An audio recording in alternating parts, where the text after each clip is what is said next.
Taiwan President Lai Ching-te looks to shore up U.S. ties during a stopover in Hawaii, part of a multi-day trip through the Pacific. Pollution from wastewater dumping taints a waterway in central Taiwan. Talks on limiting plastic waste break down at a UN conference in South Korea. Plus, two cycling legends come to Taiwan to take part in the country's first ever Tour de France Challenger event.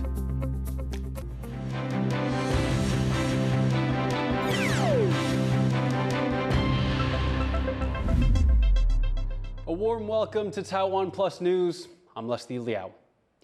President Lai Ching-te has had a 20-minute phone conversation with former U.S. House Speaker Nancy Pelosi during his transit through Hawaii. The two discussed China's military threat to Taiwan, semiconductors, and AI. Taiwan's president is transiting through the U.S. state on his way to the Pacific for a three-nation tour. As Rick Liao reports, the Hawaii leg is a chance for Lai to set out his own diplomatic course. A warm Hawaiian welcome for a first-time visitor. Taiwan's President Lai Ching-te is in the US to shore up ties on the eve of a change in its administration. Hawaii, the first stop of a 6-day diplomatic blitz across the Pacific, where Lai will be looking to his friends to help counter aggression from neighbouring China, which claims Taiwan as part of its territory and threatens to take by force.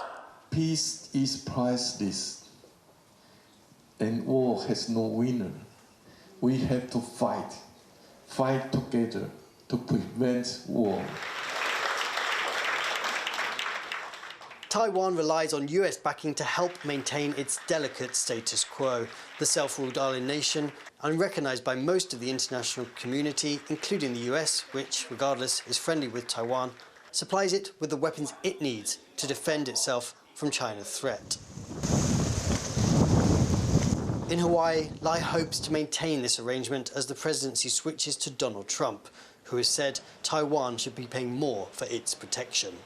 If President Lai continues to emphasize the common objectives that Taiwan and the United States have in common, and maybe point out that Taiwan has, in recent years, raised its defense spending as a percentage of GNP to show that its commitment, and continues to buy U.S. weapons, and which the U.S. needs to do better in delivering.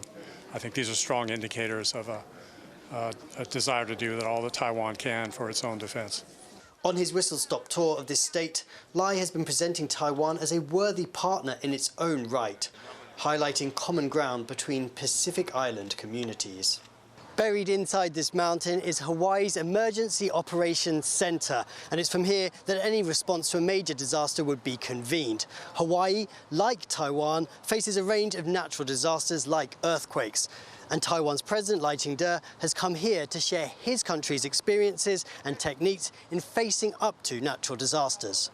Lai's friends here have praised Taiwan for coming to Hawaii's aid when it faced devastating wildfires last year. A stark contrast, they say, to China's lack of response to the disaster. With his first foreign tour since assuming the presidency, Lai hopes to brush off China's claims and show that Taiwan is its own nation, looking beyond neighbouring China and able to build on its existing ties with other countries across the Pacific. John Su and Rick Liao in Honolulu, Hawaii for TaiwanPlus. The main purpose of Lai's trip to the Pacific will be to visit allies, the Marshall Islands, Tuvalu, and Palau. There he will meet with dignitaries and host cultural exchanges while sharing what Taiwan can do for Pacific Island nations. For more on diplomatic ties between Taiwan and these countries, Alec McDonald spoke with Graham Smith, a senior fellow at the Coral Bell School of Asia-Pacific Affairs at the Australian National University. Palau, Tuvalu, and the Marshall Islands each have unique relationships with Taiwan. Can you talk a little bit about how Taiwan helps these countries and then how these countries help Taiwan? These nations are very helpful to Taiwan in international fora. They speak for Taiwan in the United Nations and other bodies, and advocate for a widening of Taiwan's diplomatic space. What these countries get from Taiwan, and maybe why they've chosen to stay with Taiwan rather than China, is they're microstates. They're quite small in terms of their infrastructure needs. So a more tailored, a more nuanced approach in some ways better befits them. Taiwan has put a lot of effort into cultivating the political elites in these countries, and many of them have had their children go to a university and school in Taiwan. So they have this close personal relationship with Taiwan that they might not have in sort of the context of a big country like China. That's not to say China hasn't tried to woo these countries away from them. They most certainly have. Could you explain a little bit about how China in the past years has tried to attract these countries away from recognizing Taiwan diplomatically?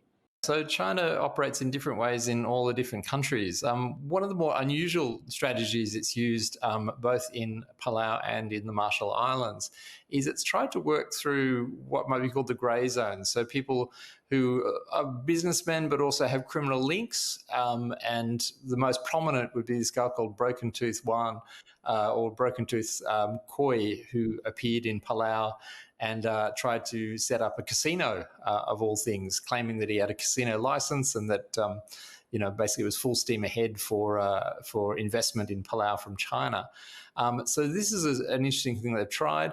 In Tuvalu, they did last time around promise a big island building project, because Tuvalu, of course, is one of these very low-lying atoll countries that is threatened by climate change and by most modelling will pretty well cease to exist by the end of the century. So they offered that. It was quite a big ticket item, but overall, Tuvalu decided to say no to that. Zooming out a bit, can you explain how the US-China competition is affecting these Pacific Island nations? I mean, in terms of US-China competition, which is a big topic, particularly in the Northern Pacific. So this applies much more to Palau and the Marshall Islands than it does to Tuvalu, which is a fairly remote part of the world. In the case of the Northern Pacific, in the event of a conflict over Taiwan or the South China Sea, the US 7th Fleet would have to steam through the waters of Palau and the waters of the Marshall Islands. There's also a substantial US military presence in both Palau and the Marshall Islands. The Marshalls has the Ronald Reagan missile base, which is home to some pretty serious hardware. So they are, in a way, have skin in the game just by dint of their geography, not by their choosing. That was Graham Smith from the Australian National University. 15 Chinese military aircraft and 7 naval vessels were spotted operating around Taiwan during a 24-hour period between Sunday and Monday. The Defense Ministry says several aircraft crossed the median line of the Taiwan Strait separating Taiwan and China. Others flew into southwestern and eastern parts of Taiwan's Air Defense Identification Zone, or ADIZ. The ADIZ is not Taiwan's airspace, but a buffer zone used for defensive purposes. Local media are reporting a batch of 12 U.S.-built battle tanks, the first of 108 ordered by Taiwan, will arrive in the country on Tuesday. The latest model M1 Abrams will be the first tanks Taiwan's army has acquired from abroad in 30 years. The military spent over $1.2 billion on their purchase. The tanks will be stationed at strategic positions around the north of the country. U.S. President Joe Biden has pardoned his son Hunter Biden weeks before leaving office. Hunter Biden had faced sentencing for tax evasion and several firearms convictions. In a statement, President Joe Biden said these charges were politically motivated. He had earlier said he would not pardon his son nor commute his sentence. President-elect Donald Trump railed against the pardon on social media, calling it a miscarriage of justice. The president of the Philippines, Ferdinand Marcos Jr., has called a sighting of a Russian attack submarine near his country very worrisome. The Philippines military says it detected the Kilo-class submarine 80 nautical miles west of the island of Mindoro last week. A guided missile frigate was sent to monitor the sub and made contact with it. A national security official said Monday that the submarine had the right to pass through the area and had since moved on. A notoriously polluted stream in Taichung turned milk white on Sunday. Officials say a nearby factory suspected of dumping wastewater faces a fine over the incident. John Van Trieste reports. The Tobiankong Creek in the central city of Taichung is far from the world's cleanest waterway, with pollution from nearby factories contributing to regular fish die-offs. But even residents used to the creek's poor water quality were surprised when one of its tributaries turned strange colors on Sunday.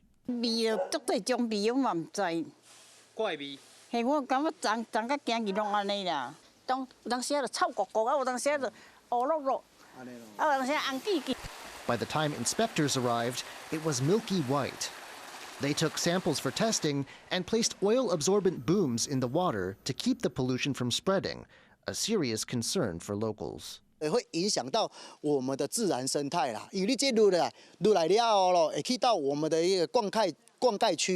Using a drone, they tracked down the source of the pollution, a factory that treats metal surfaces. An initial look into records found it didn't have permission to release wastewater. The factory's doors were locked, but inspectors are still expecting an explanation. And they say there may be consequences for the owners under the Water Pollution Control Act.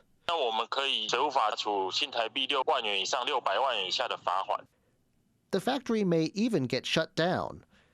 But this will not be the first factory in the area to face penalties for dumping.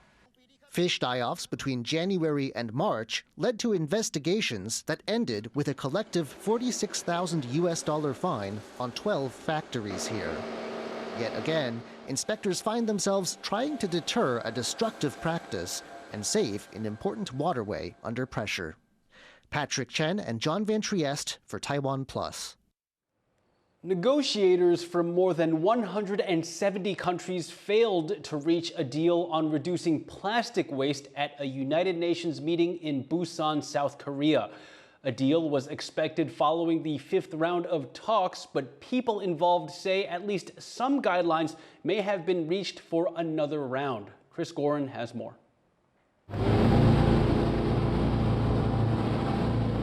Environmental activists from 4 countries, including Taiwan, board a cargo ship carrying chemicals used in plastic production near Busan, South Korea. They were later detained by police. Their goal? To draw attention to the problem of plastic waste, while a United Nations meeting on that very topic was taking place on shore. At a conference hall nearby, negotiators from more than 170 countries tried and failed for the 5th time to reach an agreement on curbing plastic waste. Negotiations are set to continue at a later date. The meeting's leaders tried to be optimistic. We have succeeded in many areas. However, there are critical matters still need to be agreed. While the various parties still disagree on a solution, nearly all agree on the problem. The UN says that this year alone, the world will consume 500 million tons of plastic, 80% of which will turn into plastic waste, much of it ending up in the ocean.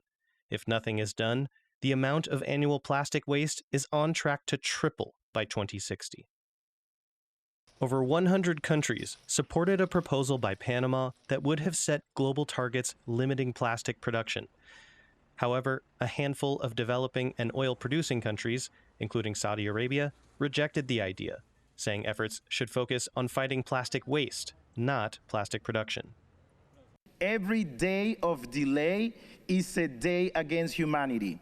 Postponing negotiation, do not postpone the crisis. Environmental group Greenpeace says it's cautiously optimistic, despite the detention of its protesters on the cargo ship off Busan. We are incredibly disappointed that we did not land a meaningful agreement here in Busan. I think the silver lining is that more than 100 countries representing billions of people stood up for the type of treaty that will reduce plastic production, protect human health, and finance the transition that's going to be desperately needed to address the plastic pollution crisis. From officials in conference rooms to protesters on the seas, people around the world are pushing for urgent action on plastic waste. But with yet another round of negotiations falling through, they'll have to refocus their efforts on the next one. Kamashu and Chris Gorin for TaiwanPlus. Greenpeace's Taiwan office says it has been in contact with the protesters. It says they are waiting for the next steps from South Korean authorities and hoping for their quick release. Coming up after the break, Georgia sees its 5th day of mass anti-government protests. Stay tuned.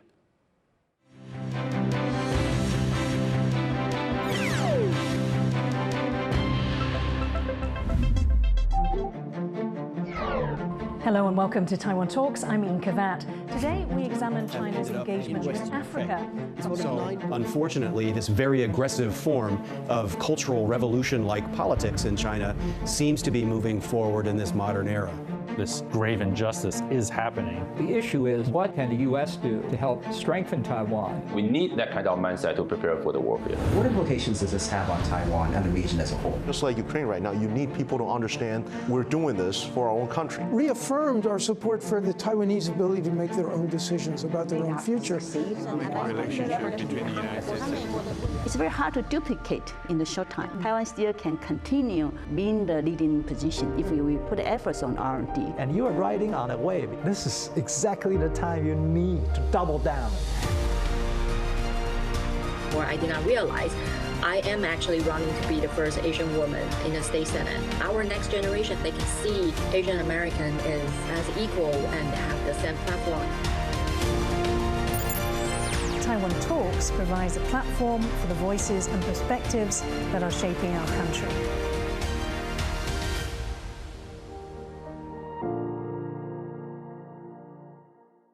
For more stories from Taiwan, around the world, and in front of a World War II-era aircraft carrier, please download the TaiwanPlus app. It's bigger than it looks. Start your weekend with a cup of coffee and a moment to reflect on what happened this week. Hello and welcome. We've got you covered, from defense and politics to high-tech and the arts. Not just to Taiwan, the whole world is watching. You make the coffee, we make the news. Here's what happened on TaiwanPlus.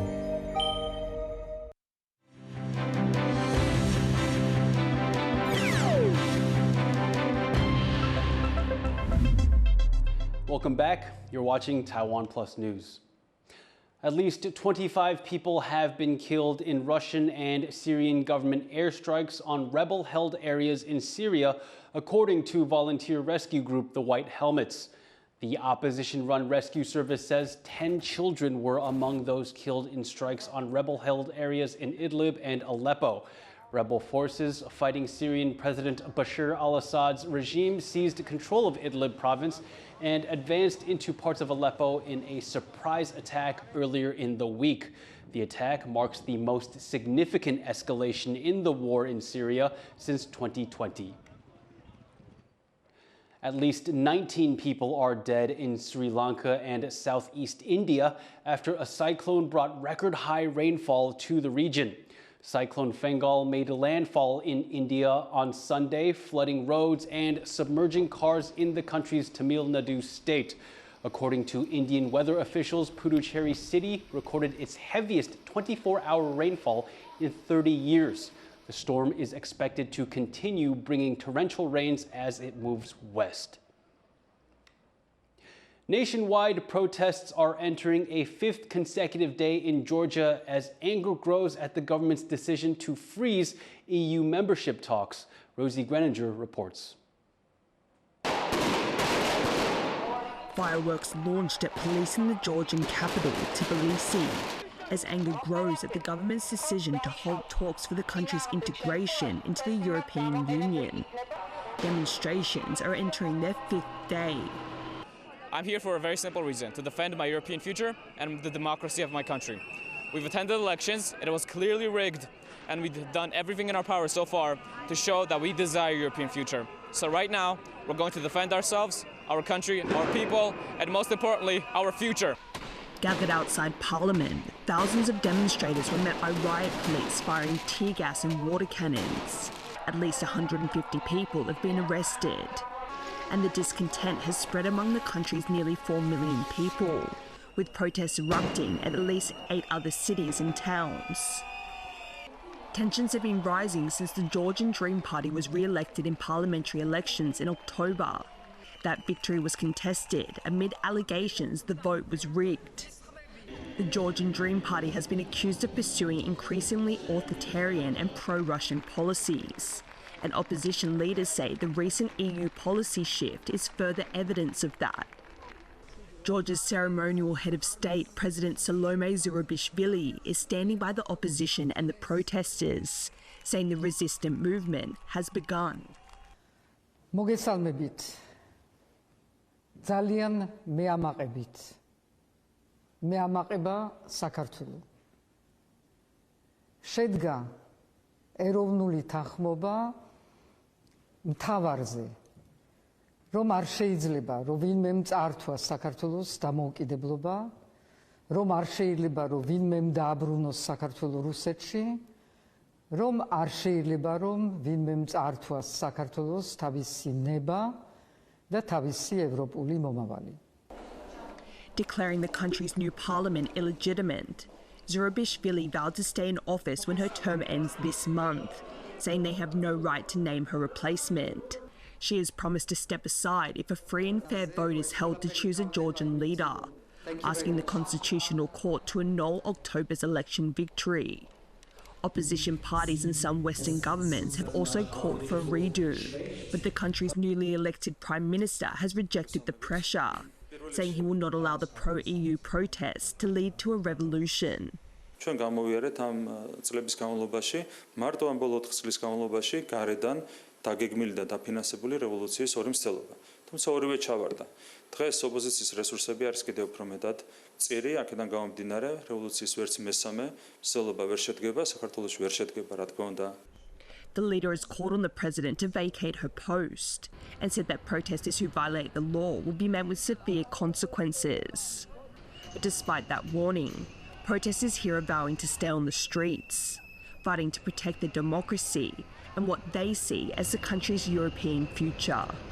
James Lin and Rosie Greninger for TaiwanPlus. The U.S. will introduce its third crackdown in 3 years targeting China's semiconductor industry. That's according to a Reuters report which cited unnamed sources. The move restricts exports of advanced memory chips and chip-making tools. It's aimed at hindering China's ability to develop artificial intelligence for military purposes. The measures come just 1 month before Donald Trump replaces Joe Biden as U.S. president. Trump is expected to keep the Biden administration's export restrictions in place while also placing further tariffs on imports from China. Cyclists from all over the world have converged on a central Taiwan landmark for an international biking event. I went there to check it out. The Tour de France is in Taiwan for the first time ever. The oldest and most prestigious bike race in the world held a challenger event in a country known for producing bikes. And they chose a scenic location for the competition, Sun Moon Lake, considered one of the most beautiful cycling routes in the world. And it was high time because, you know, there is a common passion between France and Taiwan. It's about biking, you know, and Tour de France is a very popular event. So I think it was really relevant to bring it here in Taiwan. Racers from nearly 36 countries signed up for the event. Both professional and amateur cyclists participated in Saturday's race in central Taiwan. The challenge was divided into 2 routes, a shorter 29-kilometer circuit of Sun Moon Lake made for casual bikers, and a longer 104-kilometer trek into the central mountain range featuring a 1,500-meter elevation gain. Both routes have been certified by the Tour de France, which means that the pro cyclists participating in Saturday's race were here for much more than just a scenic ride. They were here vying for spots in the actual Tour de France next year. 2 of the world's top cyclists, Mark Cavendish and Chris Froome, rode in the event.